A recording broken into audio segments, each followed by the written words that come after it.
Hoy vamos a ver un proyecto que estamos trabajando acá en el Encinal, que es la fundición de un parqueo, de una vivienda. No es un parqueo pequeño, por eso queremos aprovechar para que repasemos algunos conceptos técnicos, un poquito de teoría y de las cosas que tenemos que considerar cuando trabajamos este tipo de proyectos. Por ejemplo, vamos a repasar un poquito lo más básico, ¿verdad? Que ustedes se recuerdan de la universidad o de lo que hayamos aprendido en campo. El concreto trabaja a compresión, exclusivamente a compresión.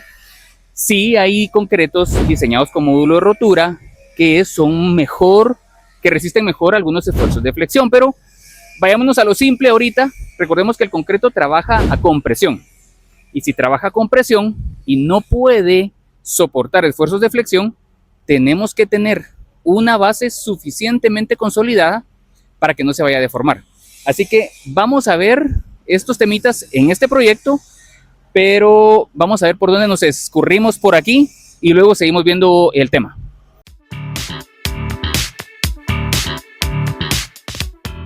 Ya estamos preparados, ya vino el proveedor con el concreto. Este proceso previo a la fundición debe estar bien revisado. La semana pasada revisamos los niveles, hacia dónde van las pendientes para el drenaje pluvial. También estuvimos trabajando sobre la compactación y vamos a ver más a detalle cómo se ve ahorita la base totalmente terminada. Ahorita los muchachos están preparando sus arrastres, los niveles y todo para que empecemos a fundir tal vez en unos 20 minutos. Así que antes de que empiecen a fundir, vamos a tratar de explicar algunos otros temas. Desde acá ya podemos ver cómo nos quedó la superficie, y lo que es importante recordar, que era lo que estábamos hablando en un principio, es cómo vamos a trabajar este tipo de terracerías.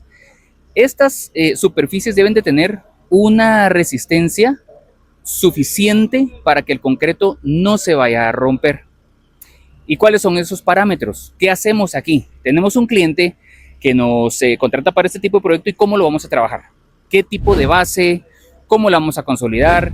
¿Qué tipo de material vamos a utilizar? Y eso es lo que tenemos que ir nosotros analizando antes de pasar una cotización. Tenemos que saber técnicamente cómo se lo vamos a ofrecer al cliente. Ahora, ¿cuál sería el primer punto ideal para poder definir qué es lo que vamos a trabajar con este cliente? Eso se lo digo a continuación. En un proyecto de este tipo, donde el cliente pues naturalmente está esperando nuestra asesoría, nosotros tenemos que definir y proponer cómo lo vamos a trabajar. A diferencia de otros proyectos donde el cliente, por ejemplo, hemos tenido clientes en el área industrial donde ya nos proporcionan el tipo de terracerías que se debe de trabajar y el nivel de calidad que debe de tener. En algunos casos, bueno, o en la mayoría de casos, ya nos dicen la base debe de tener un CBR de tanto, o debe de tener un coeficiente de balasto de tanto. Entonces nos basamos con esos datos. Naturalmente las dos pruebas están un poco relacionadas porque nos está indicando qué tan sólido queda el suelo previo al trabajo que se vaya a hacer. Hay una gráfica que relaciona el CBR en su eje horizontal y el coeficiente de balasto en el vertical.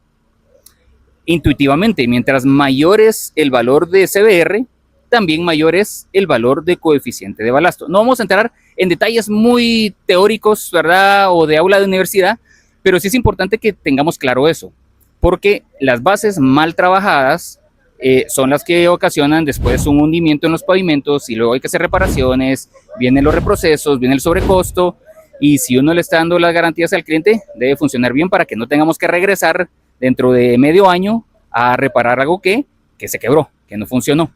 Así que, continuando con el tema, ¿qué hicimos aquí? Aquí no tenemos un manual donde nos digan, bueno, yo quiero que esto tenga un CBR de 80, o quiero que tenga un coeficiente de balasto de 19 kilogramos sobre centímetro cúbico, que es más o menos lo que se relaciona con un CBR de 80%.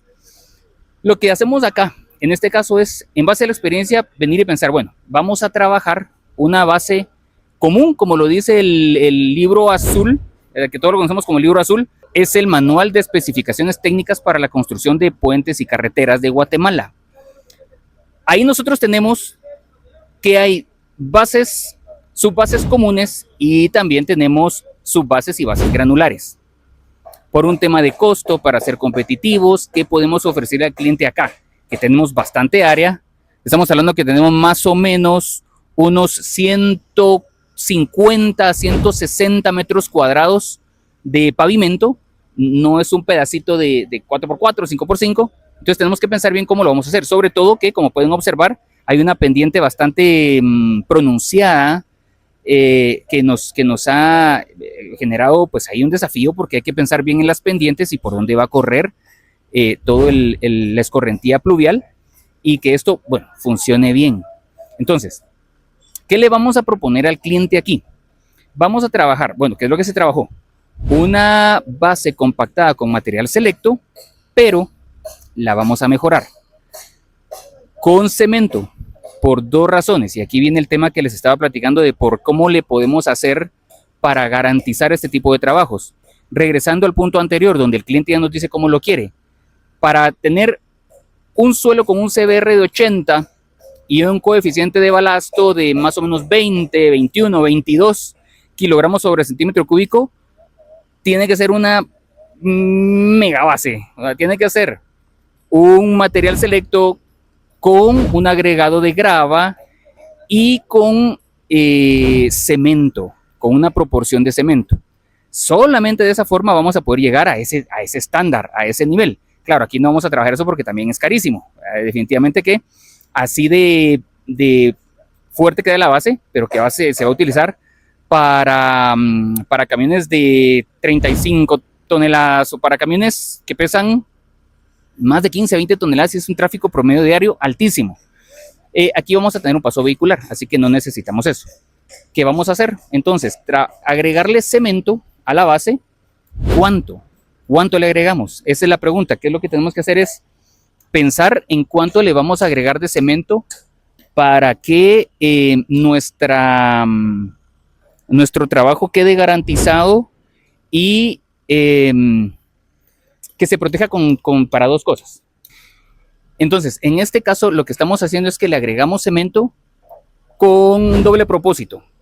Primero, es para que logremos un buen valor de resistencia del suelo. Vamos a ir omitiendo más detalles técnicos porque si no, este video va a salir larguísimo. Pero ya sabemos de que hay prueba de densidades de campo para ver el tipo de compactación que tenemos y bueno, hay prueba de placas. Tendríamos que hacerle el ensayo a este material para ver qué tipo de CBR tiene. Hay muchísimas cosas, pero aquí lo estamos simplificando para poder explicar en un poco corto. Entonces aquí le estamos agregando cemento para que tengamos un buen nivel de resistencia al suelo, y además, que esta es la parte también muy importante y que a veces se puede omitir, estamos invirtiendo poniéndole un poco de cemento al suelo, un saco por metro cúbico, que es poco, pero es suficiente para que si en invierno nos cae una lluvia, de esas lluvias que pueden desgraciar todo un proyecto, no nos pase, porque la base de selecto con el cemento va a lograr que quede bien consolidada y que tenga cierto nivel de dureza que el cemento le proporciona, para que si llueve no tengamos esto lleno de surcos, sobre todo en esta rampa de acá. Al llover sin cemento se puede llenar se nos hace desgracia la base. En pocas palabras, se nos hace lata el trabajo de semanas. Entonces mejoramos la resistencia y además lo aseguramos contra contra la posible erosión que podría tener por una lluvia demasiado fuerte que pasó en este invierno. Sí, nos salvó ese cemento porque sí llovió horrible, pero la base se quedó bien. Después de esa lluvia, todavía como una segunda forma para mitigar el daño a la superficie, le pusimos nylon a todo. Se cubrió todo con nylon porque pasamos una semana que estuvo lloviendo fuerte todos los días y era mejor protegerlo, porque aunque no se erosione demasiado la superficie, sí se lavan los finos. Se nos escurren todos los finos, hay que volver a repasar un poco la superficie para que quede otra vez bien consolidada, bien conformada, y bueno, total que la idea es de que el trabajo nos quede bien, como debe ser. Así que ahorita pues nos vamos a seguir preparando para el proceso de fundición, que va a durar Probablemente son 3 camiones, cada camión descarga en más o menos 20 minutos, básicamente una hora de fundición en la que esperamos, y la expectativa aquí es tener todo esto cubierto. Vamos a dejar pendiente un tramo de aquí por un pozo de absorción que no se logró terminar porque hay ciertas dificultades en este punto, pero podemos avanzar. Otro tema importante es qué tipo de acabado le vamos a dejar a la superficie del pavimento terminado. Y eso se define en función del uso.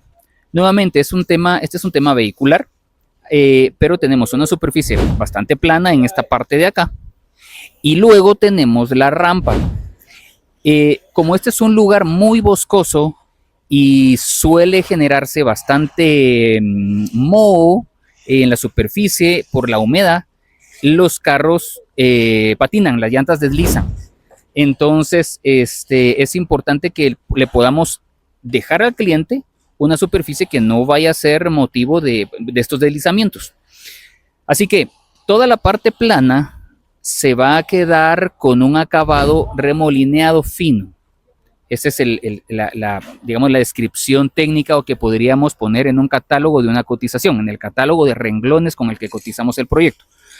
Pero de la rampa hasta la calle vamos a dejar un rayado que puede tener cada ranura, llamémosle, de 2 a 3 milímetros de profundidad para que la llanta realmente pueda tener agarre y no haya un posible deslizamiento por el invierno, por la humedad, por esa pastosidad que se genera en épocas húmedas. Entonces, al final de esta fundición, vamos a hacer algunos acercamientos para que veamos cómo queda una superficie remolineada fina y cómo nos queda una superficie rayada. Así que mientras vamos a seguir con el proyecto.